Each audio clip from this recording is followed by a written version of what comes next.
May I request the Honorable Chancellor, Dr. Srimati Tamilisai Soundararajan Garu, to deliver her address to the convocation.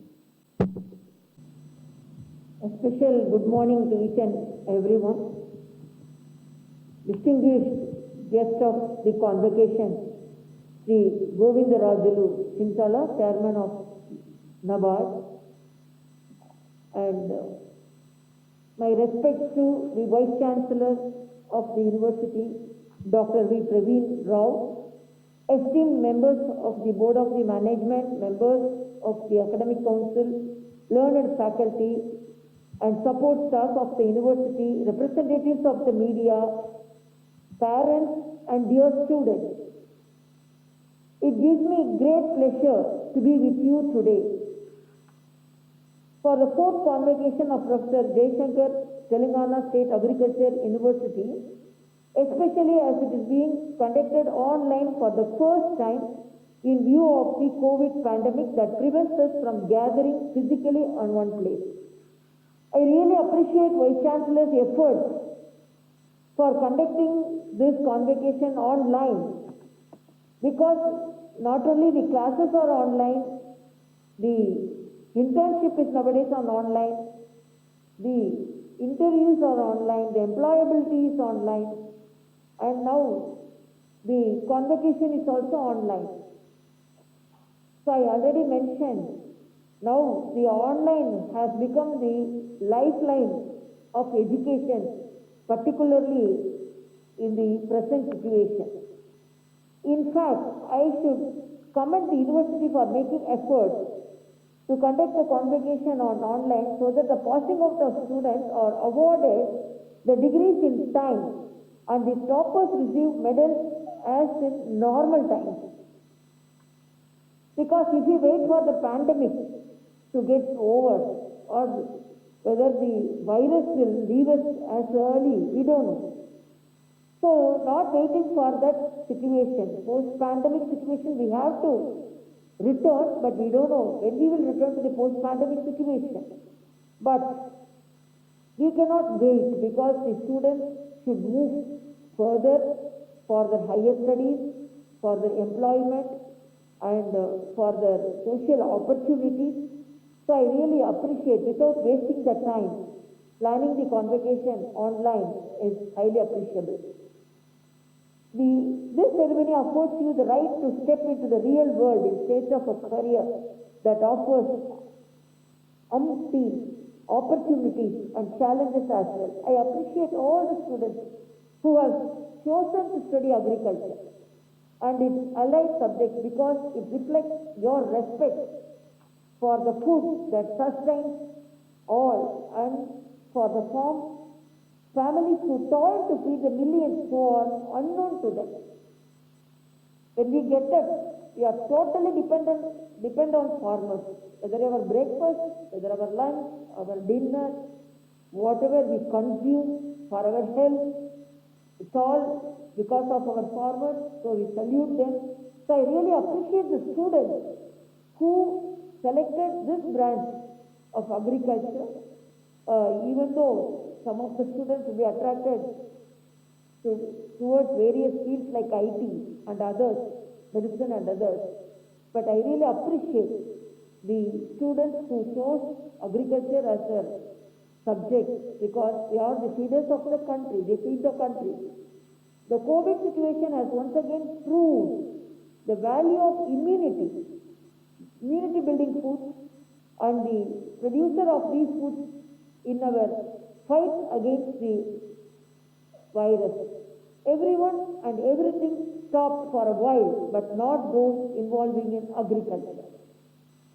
There can be lockdown for everything, but there cannot be a lockdown for agriculture. So even in Telangana, I noticed, even though the country, the state was on lockdown, the farmers were working on the field, and I was very happy I see the pictures, so that they were also wearing masks and having practicing physical distancing, social distancing when they were doing the farming. and they were involved in the agricultural activities. So I really salute them. And I quote from Tirukural, Kulandum Erpinnadu Ulagam, Adanal Ulandum Ulave Thalai. Tiruvalluvar says, agriculture, though it is laborious, is the most excellent form of labor for people, though they go about in search of various employments, have at last to resort to the farmer. The world moves around the farmer. So whatever may be the opportunities we are searching and roaming behind, but the whole world should evolve around the farmer. The food production scenario in India has undergone a sea change since the advent of Green Revolution. From meager 50 million tons, the food grain production today stands to 285 million tons. Horticulture produced 314 million tons, milk 187 million tons, and fish 13 million tons. As the emphasis was on increasing the food grain production to feed the hungry millions in the country, we have successfully achieved the target with surplus production to our credit. In the process, we concerned about two branches. What is that? Nutrition of both humans and the soil. So only to safeguard the nutrition of the human beings and soil, now the agriculture is moving to the form of natural farming. And we had a human health card, and our Honorable Prime Minister introduced the soil health card, so that the nutrition of the human being as well as the nutrition of the soil safeguarded. The race to produce more staple food grains has resulted in a narrow nutritional food basket available to the masses, contributing to the massive malnutrition. Under and overnutrition in the country. There is malnutrition and there is overnutrition. There are malnourished people and there are obese people also. Indiscriminate use of fertilizers, no doubt, resulted in higher production, but has also depleted the soil health, making farming unsustainable. Diminishing water resources and unpredictable climatic regimes have further added to the precarious conditions of the agro-ecosystem. The emphasis is now on nutri-sensitive food security as never before, as the COVID pandemic has raged across nations, particularly affecting those with compromised immunity and comorbidities. So now the production, not only nutri-sensitive, it should be to boost the immunity, to preserve the nature, and to boost the economy. And I should say the agriculture should be traditional and should be good trading. The FAO defined food security as a condition that exists when all people at all times have physical, social, and economic access to sufficient, safe, and nutritious food, which meets their dietary needs and food preferences for an active and healthy life. Dr. M.S. Swaminathan defined nutrition security as physical, economic, and social access to balanced diet, clean drinking water, environmental hygiene, primary health care, and nutritional literacy. Emphasizing on availability, access, and absorption of food, 2025 has been designed as the target year for achieving zero hunger challenge through 100% access to food all around the world through sustainable food system and zero food loss or waste of food. Overcoming hunger involves concurrent attention to calorie deprivation, protein hunger, hidden hunger caused by the deficiency of micronutrients like iron, zinc in the diet. It is now time for us to revisit the traditional wisdom of sustainable natural resources management that our forefathers had practiced in their backyard while keeping pace with the digitally enabled fast-track technologies that are bringing about revolutionary changes in our lifestyle, food habits, health, or lack of it. The need of our heart is focused on family farming, which tends to be based on crops, livestock, fish, agroforestry, and mixed farming systems managed by the family. It plays a very important role it plays a very important socio-economic, environmental and cultural role in keeping alive the traditional food system while preserving the agrobiodiversity and sustaining natural resources. Many family farmers have proven to be innovative and resilient under the right socio-political framework and conditions, especially when supported by public and institutional policies.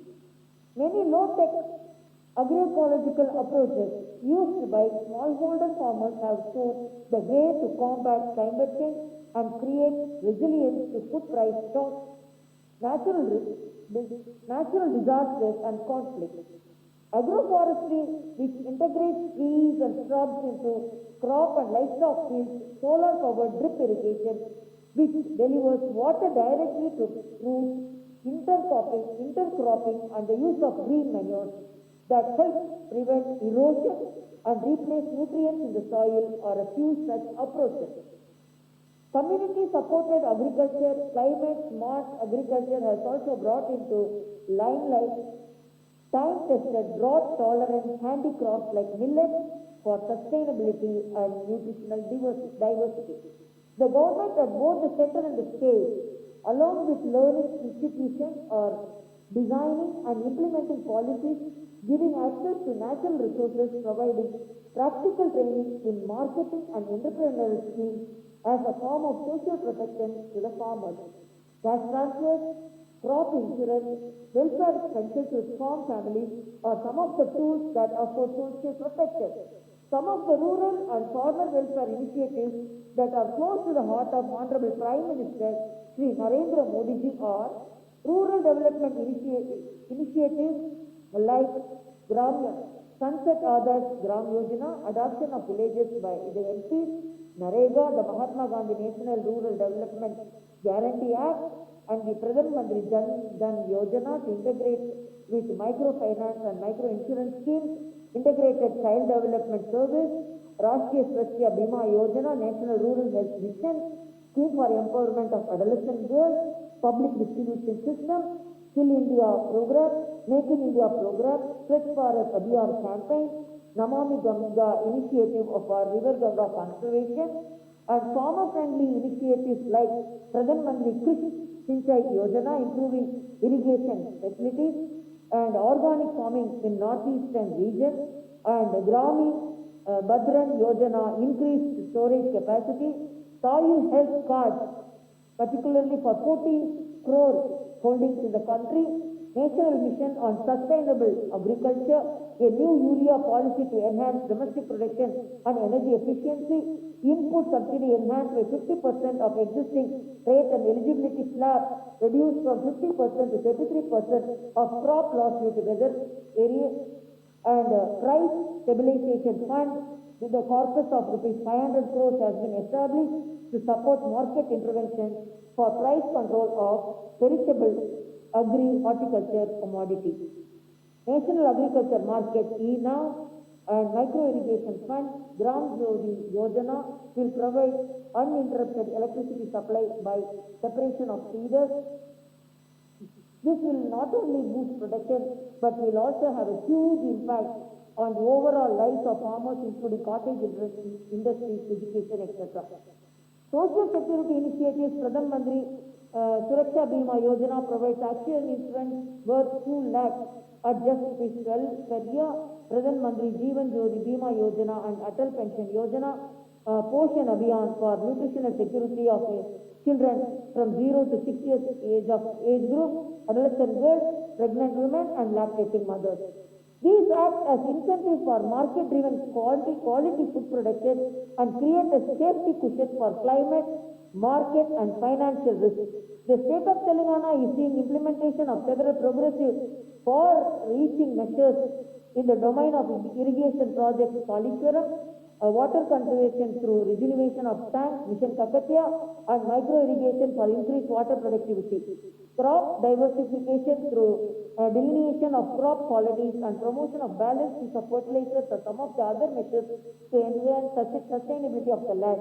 The scheme promoting sheep rearing and aquaculture ensured assured livelihood and income to the farmers of the state. So only the Prime Minister of Telangana has said the Telangana with all the irrigation and the agricultural schemes, it will become the rice bowl of India. Telangana should become the rice bowl of India. The agriculture scientists and the functionaries have to focus their attention on nutritional status of the locally grown crops and related to nutritional needs of the population and start out a plan for introducing a balanced farming pattern with the right mix of cereals, millets, oilseeds, and pulses apart from mineral and vitamin-rich vegetables and fruits. The animal component not only helps in meeting the protein requirements but also enhances the income levels of the farm household. Value addition to the primary produce is an important aspect of increasing nutrition and farm household income, particularly through training the farm women. Food and nutrition scientists have shown that malt-based small-scale food industry, value-added fish and prawn products, amino-rich supplementary fruits, mushroom production, backyard nutrition gardens have all resulted in developing entrepreneurial skills and enhanced socio-economic status of women along with food and nutrition security of the family. Nutrition literacy at all levels has to be encouraged to leverage agriculture for nutrition security. Local food systems should be strengthened while higher value and certified products can send to the larger market. Opportunity lies for young graduates like you in venture into across sectorial research and extension to develop nutrients and protein-enriched cereals. Worldwide, there is a push to explore alternatives to animal protein, which obviously demands way too much water and energy. Several insect, algae, and plant derivatives are finding acceptance as animal protein substitutes for human consumption, while microbial biotechnology is making inroads into sustainable plant nutrition for delivering safe food. I see that more than 50% of the students graduating are girls. This is indeed heartening as future of agriculture is in the hands of women and youth, particularly in countries like India. However, their intellectual role and managerial skills remain unrecognized in rural communities. I quote Honorable Prime Minister Sri Narendra Modi ji says, women have an important role in agriculture. We need to introduce technology which will help us harness the potential of women in agriculture. We need to divide agriculture sector into three parts: regular farming, farming of trees, and animal husbandry. If we are able to do this, the contribution of our women will increase even more. That's the golden words of our Honorable Prime Minister. They are the custodians of the sea and are part of all operations from sowing to weeding to harvesting. However, they have no right over the land or access to inputs and credit, which considerably reduces their negotiating power. Therefore, land rights for women are crucial in reducing household poverty and vulnerability. If they are adequately trained in adopting sustainable farming techniques, they would gain greater control over assets. Increased income in hands of the women of the household will result in greater spending on balanced diet and reducing malnourishment. Hence, gender empowerment is the key to nurturing a hunger-free green earth. Another area that needs to be encouraged is farmer-led innovation and co-creation of knowledge between farmers and scientists. Often innovation hubs and startups are confined to tier 1 cities, limiting the opportunities for rural youth.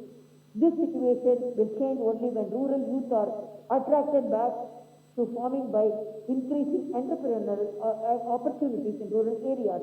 This would be possibly only when efforts are made to improve rural roads and infrastructure, achieving a e-connectivity, better access to energy, communications, services and financing that should be a core responsibility of industries apart from public and developmental sector that thrives on agriculture. Agri incubation centers should also be set up in tier 2 and 3 towns to foster rural innovation, and students of this university should take advantage of these facilities to first experiment and then turn mentors to others of their kind. It was impressed with inspire words on youth as torchbearers for business-oriented agriculture organized by this university in October 2019, which brought together a diverse group of stakeholders on a single platform to network for just this purpose. Agriculture universities now have the challenging task of producing knowledgeable and trained human resources with problem-solving skills to meet the Honorable Prime Minister's vision of Atmanirbhar Bharat, catering to change climate and consumer-driven demand. I am happy to note that this university has started a well-defined plan in this direction by aligning its research plan, integrating the food and nutritional needs of the rural and urban communities of the state, and building physical and teaching infrastructure that enables cross-disciplinary learning and social entrepreneurship in the students.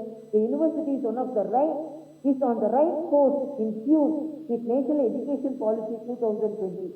Education is a continuous and lifelong process and does not necessarily confine to the four walls of the classroom, particularly in your field.